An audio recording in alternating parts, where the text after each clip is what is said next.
Olá a todos, sejam bem-vindos a esta apresentação das novidades do Moldex 3D Studio, versão 2020 da CADSolid.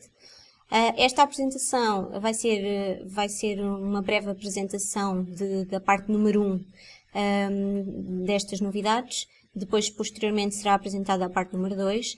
E esta nova versão vai ser brevemente disponibilizada aos utilizadores, aos nossos clientes.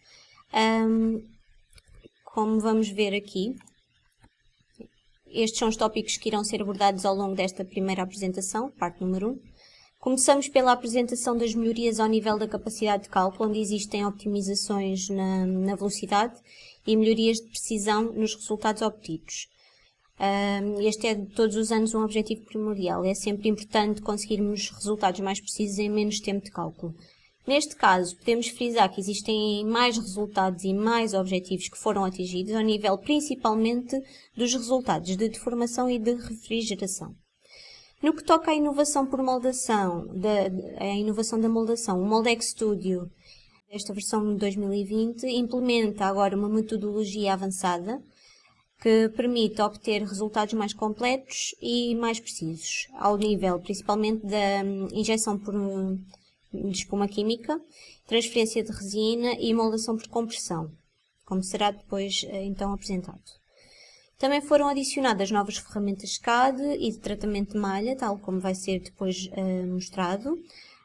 Também foi melhorado o Wizard de modelação 3D e para visualizar resultados temos agora mais ferramentas no pós-processamento.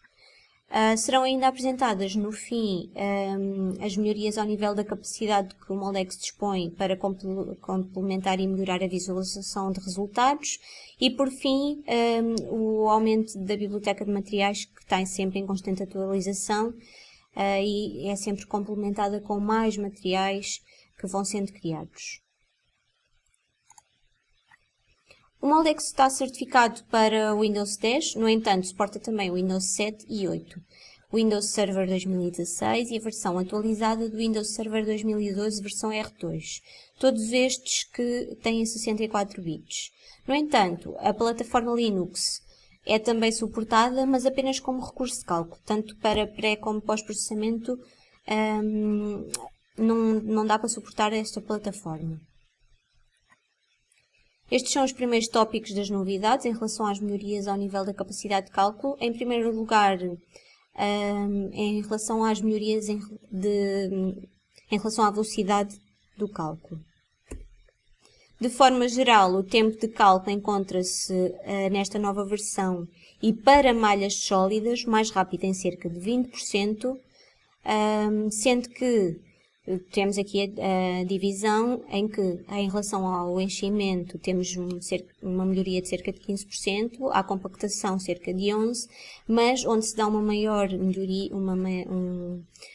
onde se consegue ver uma maior melhoria em relação ao cooling, que é aqui representado em cerca de 34% maior rapidez.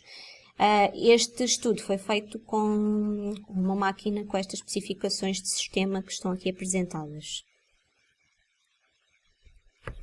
De seguida, em relação às melhorias na precisão de simulação de fluxo do fluxo e de fibra, esta versão vem trazer a possibilidade de simular a compressão no interior do cilindro, ou seja, incluímos agora o movimento do fuso, e desta forma é detalhado o modelo da máquina de injeção, é adicionada uma nova parametrização que condiciona o movimento do fuso, e conseguimos ter um aspecto mais completo do processo de injeção. Desta forma, torna-se também mais precisa a precisão do caminho do material antes mesmo de entrar no molde. Esta nova função permite-nos verificar também a temperatura e a pressão do material neste percurso, ao longo deste percurso, o que nos ajuda a obter uma informação mais detalhada em relação à compressão do material. Para esta nova função foram adicionadas novas ferramentas, como um novo atributo que foi adicionado ao Moldex 3D Studio e Mesh, associada à unidade de injeção subdividida em várias partes que compõem e dispõem ainda em relação ao material adicionado, ou seja, nós podemos escolher um destes tipos de atributos, que todos eles compõem a unidade de injeção e no fim atribuir-lhe um material. Em relação aos canais quentes, são agora suportados materiais termodinâmicos na simulação do movimento do pino, o que permite obter um comportamento do fluxo mais preciso durante a abertura e o fecho da válvula. Conseguimos então aqui também ter algumas proximidades em relação à realidade. Vem trazer um maior realismo a este processo. Foi alterada a parametrização da fibra, onde agora pode ser incluído um novo modelo que considera o acoplamento de fibra no fluxo e estas opções estão disponíveis nas opções avançadas do cálculo.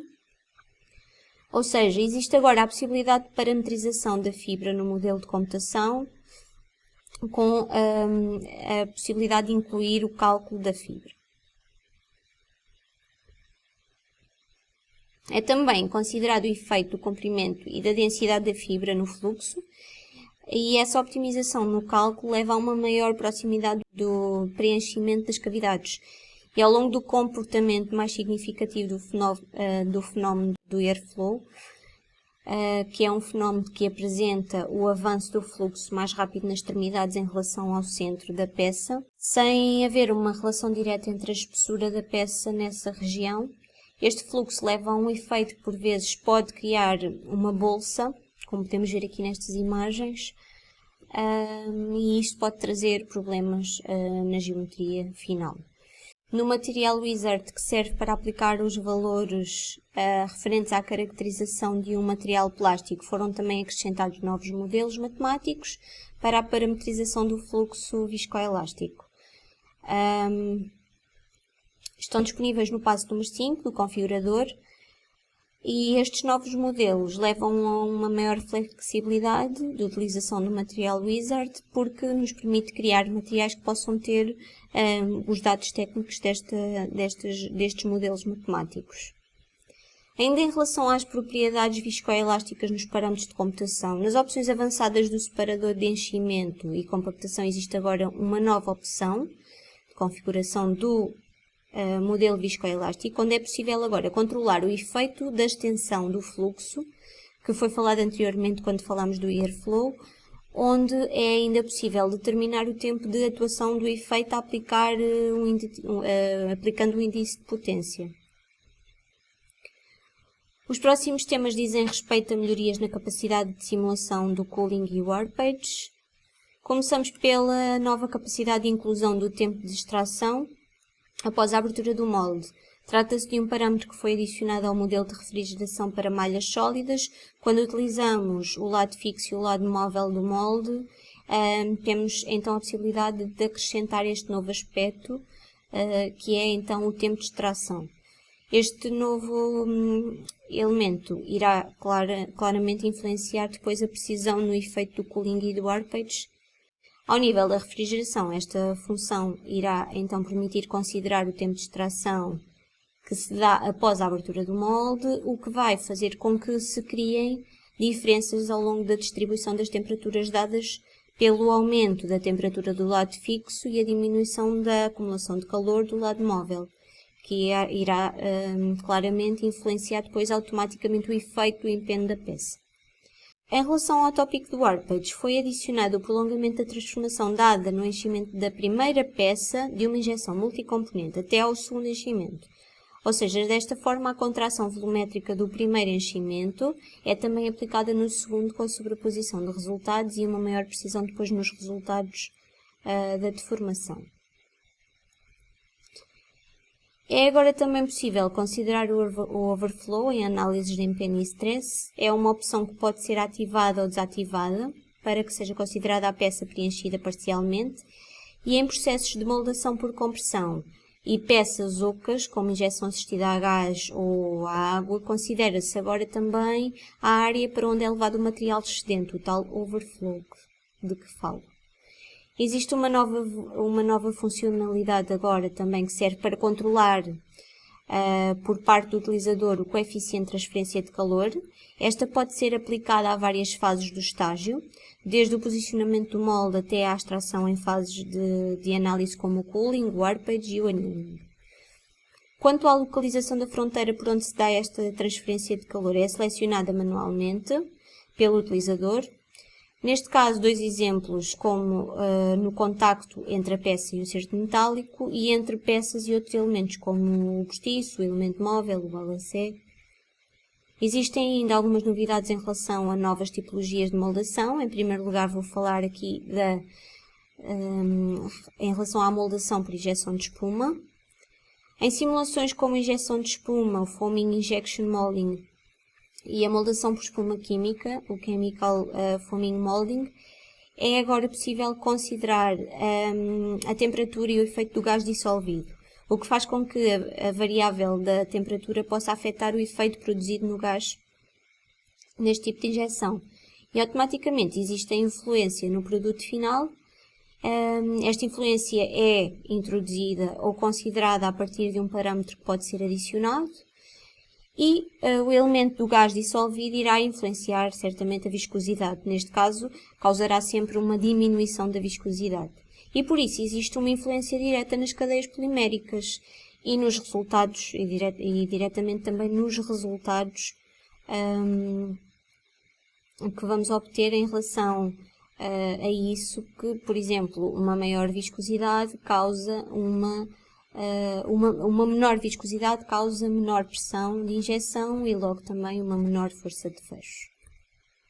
Além disso, este módulo de injeção por espuma química já suporta também a possibilidade de simulação por transferência de compressão, opções existentes em condições de processamento. Esta nova tipologia, que incorpora a simulação de transferência e compressão, permite simular, além do processo de compressão, também o processo de retração do suporte, ou seja, que como podemos ver nestas imagens, o estágio em que se dá o recuo da chapa metálica da compressão de volta para o seu posicionamento inicial. Ainda existe neste módulo um separador de parametrização da espuma, que permite definir o doseamento das bolhas formadas pela reação química do material em percentagem e em relação ao peso e quantidade de gás produzido em centímetros cúbicos por grama. De seguida, novidades em relação ao módulo de moldação por transferência de resina. Um novo modelo de material composto por tecido 2D permite agora a modulação da fibra contínua, uma nova opção que está disponível dentro do Material Wizard. Por fim, em relação ao módulo de moldação por compressão, existe uma nova capacidade de simular moldação por compressão, que inclui a definição da zona de compressão da camada fria, tanto para malhas sólidas como para malhas em e-design. Além desta nova introdução, foram optimizados os processos de cálculo de modo a conseguirmos obter resultados mais detalhados com menos tempo de processamento. Estes foram os tópicos que apresentámos relativamente às novidades de Moldex 3D nesta primeira parte número 1, e depois será feita então, como eu já falei, uma segunda apresentação, onde serão apresentadas os restantes tópicos que estão aqui representados a preto, principalmente relativo a pré- e pós-processamento, novos recursos e melhorias ao nível das ferramentas de utilização do software e o aumento habitual da base de dados que se costuma dar de ano para ano. Assim me despeço e agradeço a quem assistiu a este vídeo. Se já é cliente ou se já é utilizador, convido-vos a experimentar esta nova versão, estas novas soluções. Se pretendem saber mais sobre o software, convido-vos a irem ao nosso site, pedir informação e, quem sabe, uma demonstração. Estamos cá para vos poder apresentar estes e outros elementos que o software nos possa dar como mais-valias no nosso trabalho. Obrigada!